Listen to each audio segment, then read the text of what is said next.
반갑습니다, 여러분.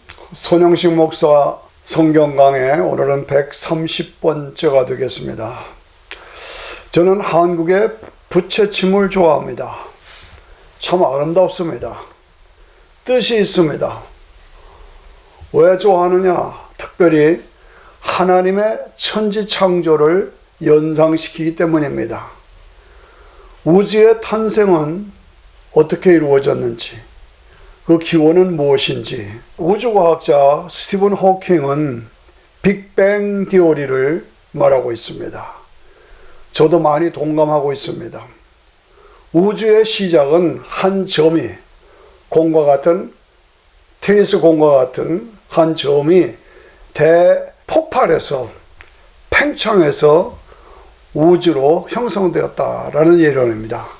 마치 한국의 부채춤이 촥 폈다, 접었다, 촥 폈다 하는 것처럼 하나님께서 있으라, 시간과 공간이 없는 하나일 때에 테니스 공과 같은 하나의 공이 빵, 빵, 팍, 빵, 팍 이렇게 해서 공간이 퍼져나가고 시간이 시작된 것. 그래서 지금도 팽창하고 있다는 얘기입니다. 그런데 호킹 박사는 거기까지 찾아내고 몇 년 전에 죽었습니다. 참 안타깝습니다. 우주 만물은 스스로 계신 전능하신 하나님이 창조하셨다, 이렇게 선포하고 죽었다면 최고의 훈장감인데, 하나님께서 제일 큰 상을 주셨을 텐데 그렇게 안 했어요. 참 아쉬워요. 왜? 인간의 교만 때문에 끝까지 창조하셨다는 말을 안 하고 죽었어요. NIH, 워싱턴의 NIH 국립보건원이 있습니다. 그 NIH에 수십 년 전인데 한국의 여자 박사들 두 분이 저하고 만날 기회가 있었어요. 두 분을. 그래서 제가 전도하면서 하나님의 창조를 말씀했습니다. 그랬더니 그들은 과학적인 입장에서 자기들은 창조를 믿지 않는다, 진화론을 믿는다 그래요.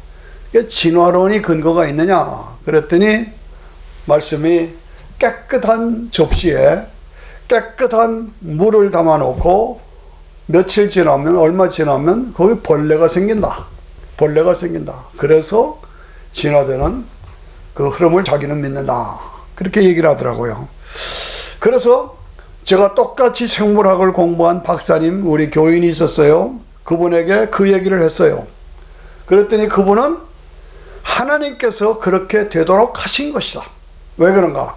창조는 완전한 것이다. 완전하게 창조하셨다. 그러나 타락의 결과로 저지고 와서 그렇게 된 거다. 모든 만물은 낳고 늙고 부패하고 병들고 썩고 죽지요. 그런데 로마서 8장 20절에 보면 분명하게 말씀하고 있습니다. 피조물이 허무한데 굴복하는 것은 자기의 뜻이 아니요 오직 굴복해 하시는 이로 말미암다. 피조물이 허무한데, 다 썩고 병들고 없어지는데 굴복하는 것은 하나님께서 그렇게 하셨다, 그 말입니다. 그래서 그 바라는 것은 피조물도 썩어짐의 종로를 한 데서 해방되어 하나님의 자녀들의 영광의 자유에 이르는 것이다. 모든 피조물들이 썩어지는, 부패하는 데서 해방되어서 속히 하나님의 자녀들의 영광의 자유에 이르는 것이다. 그건 무슨 말입니까? 재림하셔서 만물을 새롭게 하는 때가 어서 오기를 기다린다고 말입니다. 22절에 보니까 피조물이 다 이제까지 탄식하며 함께 고통하는 것을 우리가 아나니, 모든 세상의 피조물들은 다 저주 아래서 늙고 병들고 부패하면서 탄식하며 함께 고통하는 것을 우리가 안다. 이게 오늘의 피조물의 모습입니다. 그러면 해결은 무엇이냐? 로마서 8장 18절에 보니까 생각한데 현재의 고난은 장차 우리에게 나타날 영광과 좋게 비교할 수가 없도다. 장차 우리에게 나타날 영광과 좋게 비교할 수가 없도다. 무슨 얘기입니까? 완전히 회복해서 새롭게 될 때가 온다고 말입니다. 19절에 보니까 피조물에 고대하는 바는 하나님의 아들들이 나타나는 것이다. 하나님의 아들들이 나타나는 때 나타나는 것 뭡니까? 예수님께서 재림하시는 것입니다. 그리고 우리 성도들이 부활하는 겁니다. 그래서 함께 천군천사를 거느리고 부활하시고 성도들이 함께 부활해서 새로운 나라가 이루어지는 것, 그거를 기다린다 이것이. 그러므로 우리가 성경 해석에 그 공식이 있습니다. 성경을 해석하는 공식은 뭡니까? 인간은 누구고 인간은 무엇이냐, 이걸 해석해 나갈 때 하나님은 스스로 계신 전능하신 능력으로 우주 만물을 창조하신 창조주시다. 인간은 하나님께서 흙으로 빚으시고 그 코에다가 하나님의 생기 하고 생기를 불어넣으셔서 살아있는 영적 존재로 생육하고 번성하라, 땅에 충만하라, 정복하라, 다스리라 5가지 축복을 주셨습니다. 그리고 자유의지를 주셨습니다. 그리고 선악과를 두신 것입니다. 그러므로 우리 인간에게는 하나님의 신이 들어와 있죠. 우리 인간은 영적인 존재요, 영생하는 존재입니다. 한번 인간으로 태어나면 영생합니다. 없어지지 않습니다. 그리고 생육과 번성의 축복을 우리에게 능력을 주셨어요. 그런데 자유의지를 주셔서 하나님이 주신 이 생육하고 번성하라 충만하라 이 번성을 하되, 그러나 그 자유의지로 하나님의 기준을 지켜라, 하나님의 기준 안에서 살아, 항상 하나님의 뜻을 따라서 하나님 쪽을 선택하고 결단하라는 얘기입니다. 선악과는 왜 두셨습니까? 자유의지에 대한, 하나님께서 인간에게 자유의지를 주시고 번성의 축복을 주셨는데 그 자유의지에 대한 검증의 도구로 선악과를 두신 것입니다. 그래서 번성하고 정복하고 다스려서 자유와 행복을 누려라, 그러나 하나님 안에서 하나님의 기준에 따라서 선택과 결단을 바르게 해서 하나님께 영광을 돌리라, 그것이죠. 그러나 인간의 끝없는 교만, 탐욕, 그래서 교만과 탐욕으로 자유의지에 실패해서 선악과를 범하여 하나님과 단절된 상태에서 고통당하는 인간들의 모습, 이것이 오늘 우리들의 모습입니다. 참 우리 인생들의 모습은 행복하고 번성하는 것 같지만 내용적으로 보면 참 불쌍하고 안타깝고 처절한 그런 모습이 우리의 모습 아닙니까? 오늘 세계가 전쟁 직전에 와 있는 모습입니다. 러시아가 우크라이나를 침범하는 아주 비상 시점에 와 있죠. 전쟁이 나기 직전입니다. 그런데 이거 보면 러시아의 대통령 푸틴, 교만과 탐욕, 그 큰 땅을 가지고도 더 큰 땅을 갖겠다고 지금 우크라이나를 침범하겠다는 겁니다. 자, 중국이 대만을 침범하려고 합니다. 뭡니까? 시진핑의 교만과 탐욕입니다. 중국이 땅이 얼마나 큽니까? 그런데 더 큰 땅을 갖겠다고, 땅을 더 누리겠다고 하는 겁니다. 예, 우리 한국을 보십시오. 북한의 뚱보돼지는 그 교만과 탐욕을 가지고 핵을 통해서 한국을 먹으려고 하죠. 그렇습니다.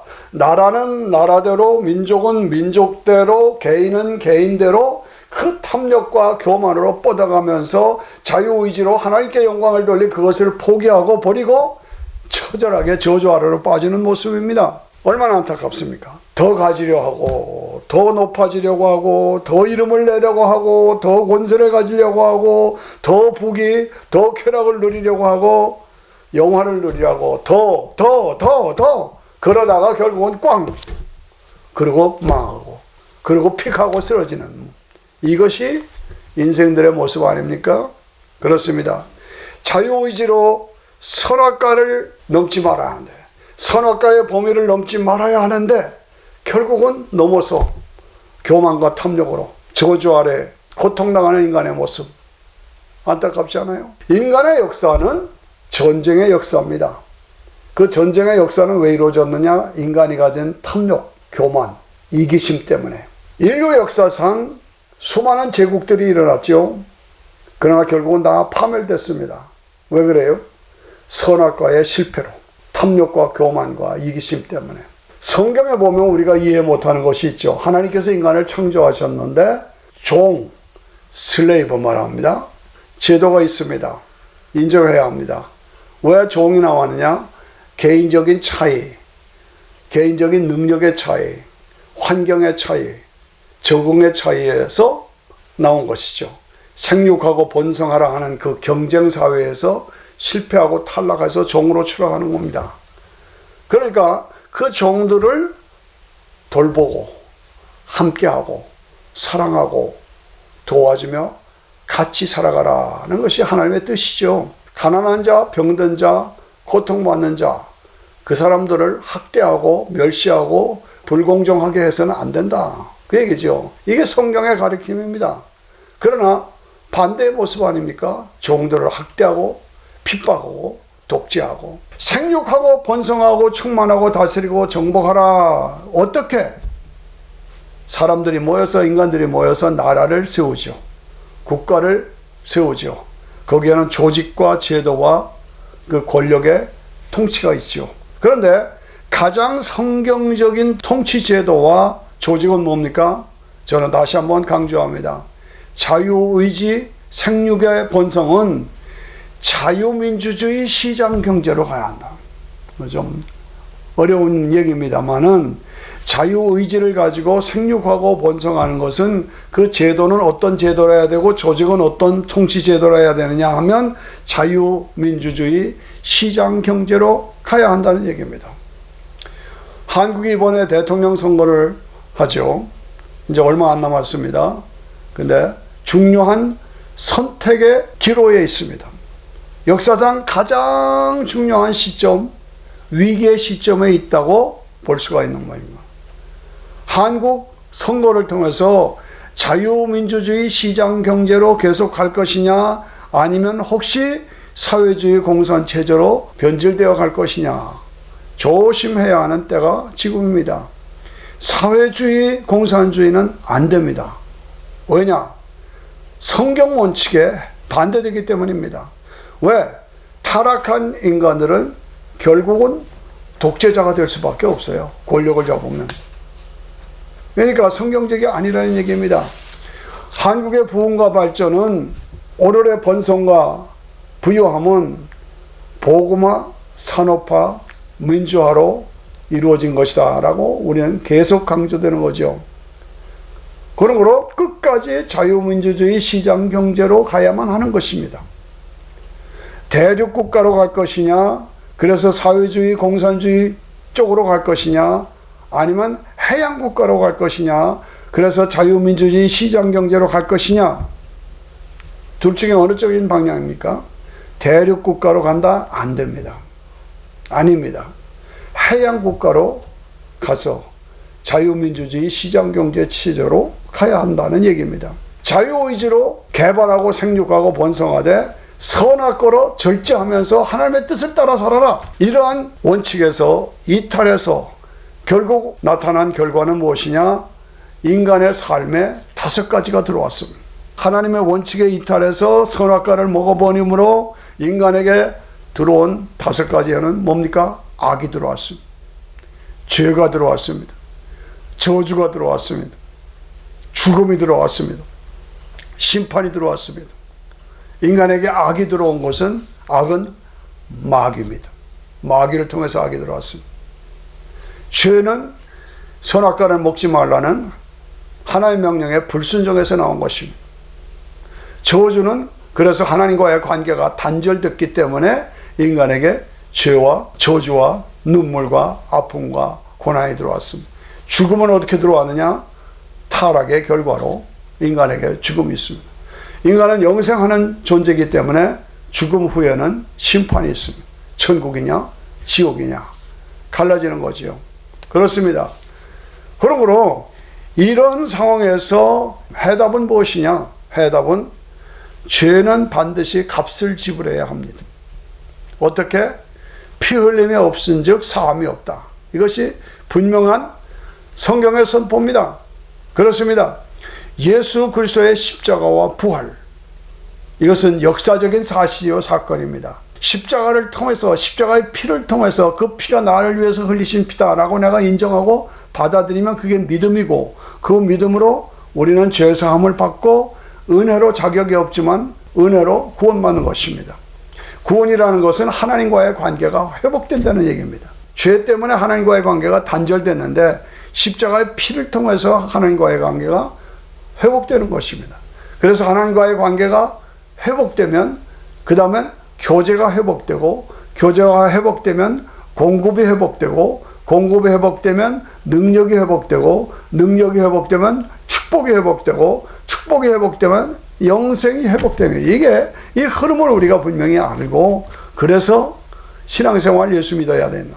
부활은 뭡니까?